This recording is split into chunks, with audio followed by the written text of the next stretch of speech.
हरामखोर? कोण आहे ते हरामखोर? आजीची 17 एकर जमीन खाल्ली आहे ना. त्या आजीच्या अंत्ययात्रेला पैसे नाहीत ना घराकडे. त्या आजीचा मृत्यू झाला तर तिथे लाकडं आणायला पैसे नाहीत ना.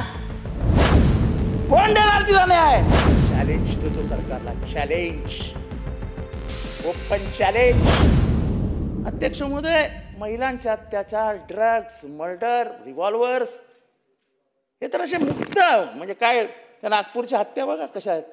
म्हणजे आपल्यालाच भीती वाटते, साला रस्त्यावर येतो खाटखोट मी याला चालला. अरे काय भीती नावाची काही गोष्टच उडली नाही. अध्यक्ष महोदय,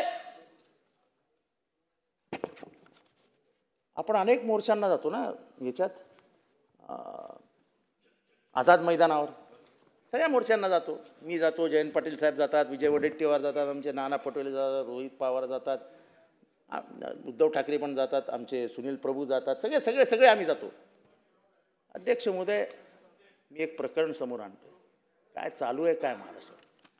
मला एक 80 वर्षाची म्हातारी भेटली बिचारी. अशी टिपिकल म्हातारी, सुरकुतलेला चेहरा, पुतण्याच्या हातात हात दिलाय. मला तिला बघून असं वाईट वाटलं. असं म्हटलं हिच्या पायात चपला नाही आहेत, लुगडं फाटलंय, काय करते इथे. मी स्वतःहून कुतूहलाने तिच्या जवळ गेलो. आजी काय हो तुमचं काम इथे, कशाला आलात? मला म्हणाली, बेटा मी भीक मागायला अरे माझी जमीन. तुमची जमीन कोणी घेतली? मग जी कहाणी सांगितली योगेश कदम, तुम्हाला पण वाईट वाटेल. त्या बाईची 17 एकर जमीन होती, 17 एकर. तिचा पती, ज्याला आपण गावरान भाषेमध्ये दादला म्हणतो, तिचा दादला 10 वर्षापूर्वी वारला होता. पण तिच्या जमिनीवर गिधाडांची नजर पडेल त्याची पुसटची कल्पनाही नव्हती तिला. एक दिवशी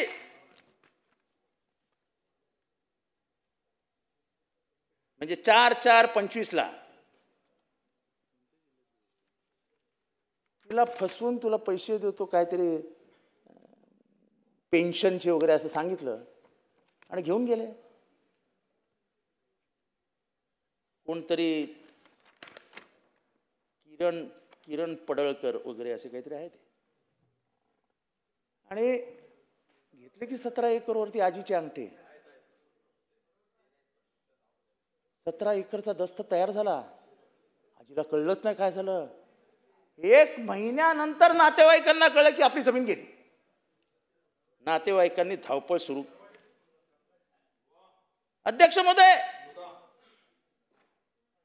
जेव्हा गावभर बोंबाबोंब सुरू झाली तेव्हा कैलास वाघमारे या माणसाने आजीच्या पेटीएम मध्ये 5 लाख रुपये टाकले. काय टाकण्याची गरज आहे, तुम्ही चुकलेला नाहीत ना, कशाला टाकायचे?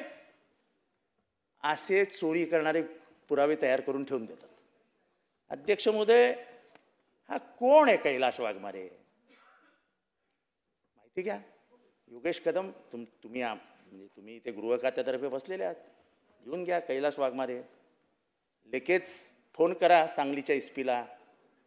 आणि कोण आहे हा कैलास वाघमारे, हा कुठे काम करतो याची माहिती घ्या. फार काय लांब नाही, लगेच सगळं उघड होईल. पण अध्यक्ष महोदय, एका गरीब अशिक्षित वृद्ध आजीला फसवण्याचं पाप सत्ताधारी पक्षाशी संबंधित असलेली माणसं करणार असतील आणि जर त्याला न्याय आपण देऊ शकत नसाल सभागृहात, तर महाराष्ट्र तुम्हाला माफ करणार नाही. 80 वर्षाच्या त्या आजीची तुम्हाला छाप लागते.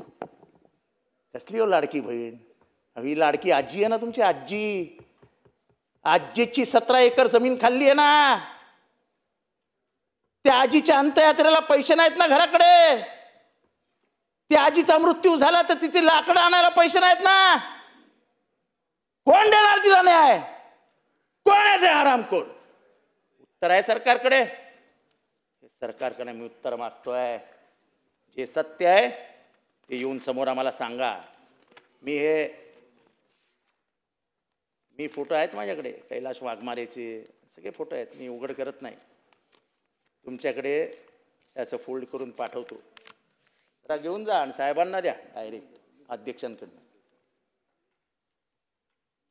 आम्ही याची बोलतो ना, सोमनाथ सूर्यवंशी, राबोडीतला आका, बीडमधला आका, आम्ही हवेतनं नाही आणत.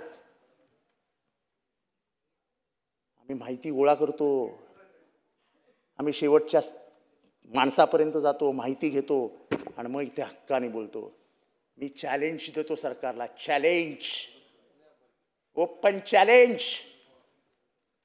मी जे आत्ता आरोप केला आहे त्याच्यातला 1%ही खोटा आहे तर दाखवा. मी उद्या आजीला घेऊन येतो, मी उद्या जमीलच्या 2 पोरींना घेऊन येतो, मी उद्या ज्ञानेश्वरी मुंडेला घेऊन येतो आणि तुमच्या लाडक्या बहिणी तुमच्या समोर ठेवतो. आणि मग तुम्ही सांगा की यांच्या डोळ्यातले अश्रू पुसण्याची ताकद तुमच्यात आहे का? यांचं कुंकू परत देण्याची ताकद तुमच्यात आहेत का? यांच्या फुटलेल्या बांगड्यांना न्याय देण्याचा तुमच्यात ताकद आहे का? नसेल ताकद तर नाही सांगा. की काही सत्तेच्या दलालांपुढे आम्ही हतबल झालो. ही हतबलता या सरकारची दिसते. आम्हाला कळतंय पॉलिटिकल कंपल्शन्स आहेत, पण पॉलिटिकल कंपल्शन्समध्ये जमीन बळकावणं, मर्डर करणं हे मान्य आहे तुम्हाला? अध्यक्ष महोदय, हे ठाणा